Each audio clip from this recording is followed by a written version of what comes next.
मैं आज आपको बैंक खाते और रिजर्व बैंक ऑफ इंडिया के कुछ ऐसे नियम और रूल के बारे में सीधे साधे तरीके से बता रहा हूं जो आपकी रोजमर्रा की जिंदगी पर सीधे असर डाल सकते हैं। खासकर गांव में रहने वाले भाई बहनों के लिए ध्यान से सुनिए और अपने परिवार वालों को भी बता दीजिएगा। सबसे पहले यह समझिए कि reserve bank of India RBI हमारे देश का सेंट्रल बैंक है। जिन बैंकों में आपका खाता है, चाहे वो सरकारी हो या प्राइवेट, आरबीआई उनके ऊपर नियम बनाता है और सभी बैंकों को वह नियम मानने पड़ते हैं। इसलिए आरबीआई जब भी कोई नया नियम लाता है तो उसका असर हर बैंक पर होता है। आप आरबीआई में खाता नहीं खोल सकते। आरबीआई जनता का बैंक नहीं है, बैंकों का बैंक है। अब मुख्य नियम है, आरबीआई कुछ खातों को बंद करने का निर्देश दिया है और ये नियम है 1 अप्रैल 2026 से लागू हो सकते हैं। किन बैंक खातों को बंद किया जा सकता है, ध्यान दें। नंबर 1, जिन खातों में 1 साल तक कोई भी ट्रांजैक्शन नहीं हुआ है, ना जमा ना निकासी, उन खातों को बंद करने का निर्देश दिया गया है। नंबर 2, जिन खातों में 2 साल तक बिल्कुल भी कोई ट्रांजैक्शन नहीं हुआ है, उन खाते को भी बंद कर देने की बात कही जा रही है। नंबर 3, जीरो बैलेंस पर खुले ऐसे खाते जिनमें आप बिल्कुल ट्रांजैक्शन नहीं करते, इन्हें भी बंद करने का जवाब दिया जा रहा है।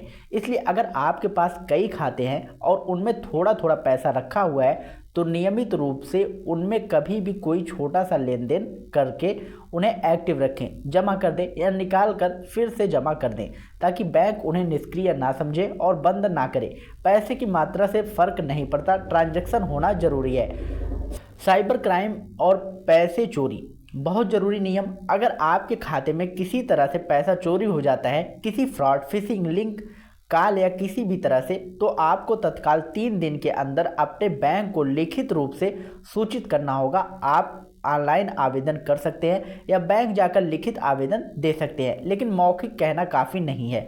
आवेदन 2 कॉपियां बनाकर दें और बैंक से 1 कॉपी पर स्टैंप कराकर अपने पास रखें, ताकि बाद में बैंक यह ना कह सके कि शिकायत मिली ही नहीं। अगर आप समय लिखित सूचित करते हैं तो आपकी जिम्मेदारी खत्म मानी जा सकती है और बैंक की जिम्मेदारी बनती है कि पैसे की जाँच करके सही कदम उठाए। अगर बैंक कर्मचारी आपकी दी हुई शिकायत स्वीकार नहीं करते और दावा करते हैं कि उन्हें कोई आवेदन नहीं मिला है, तो आपके पास रिसीव की हुई कॉपी सबूत के तौर पर काम करेगी और बैंक पर 25,000 तक का जुर्माना भी लग सकता है अगर वे लापरवाही करते हैं।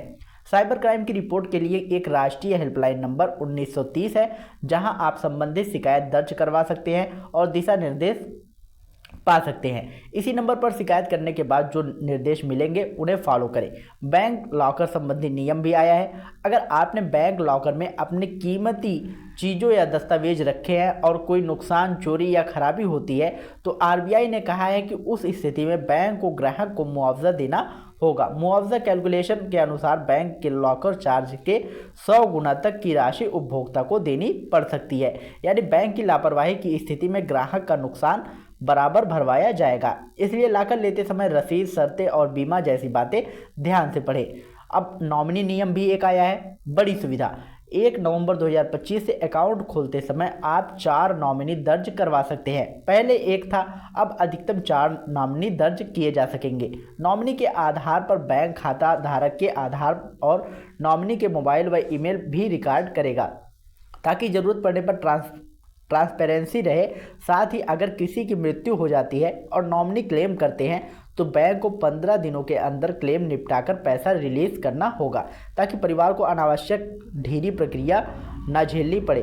लोन प्रीपेमेंट पर छूट, अक्सर लोग लोन पहले चुका देते हैं पर बैंक प्रीपेमेंट पर फाइन काट लेता है। आरबीआई ने सुझाव दिया है कि अगर कोई ग्राहक अपना लोन समय से पहले पूरी तरह चुका देता है तो उस पर बैंक प्रीपेमेंट पेनल्टी न लगाए। यह नियम 2026 से लागू होने की तरफ जा रहे हैं, ताकि लोग जब चाहे अपने ऊपर का बोझ कम कर सके बिना अतिरिक्त जुर्माना के। यह परामर्श और फाइनल नियमों के अनुसार बदल सकता है, पर दिशा यही है।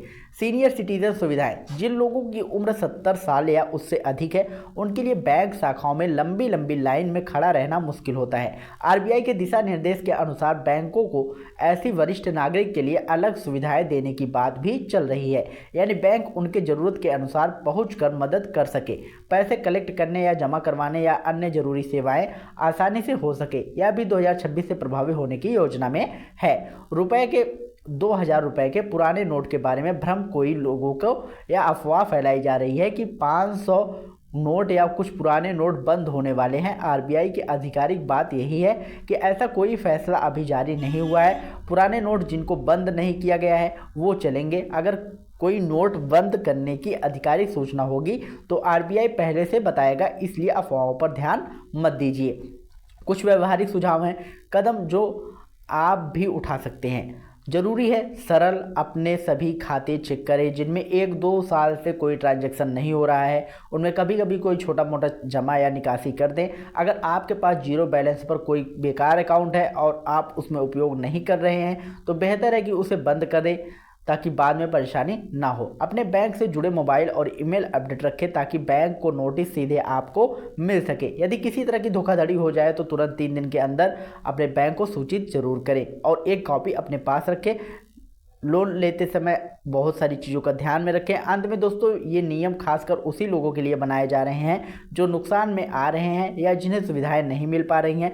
थोड़ी सावधानी और सही जानकारी से आप बहुत सारे जोखिम से बच सकते हैं। दोस्तों, आशा करता हूँ ये वीडियो आप लोगों को पसंद आया होगा। अगर वीडियो पसंद आया हो तो वीडियो को लाइक करिएगा, शेयर करिएगा और यदि चैनल पर पहली बार आया हो तो चैनल को सब्सक्राइब करके बेल आइकन जरूर दबाइएगा और अधिक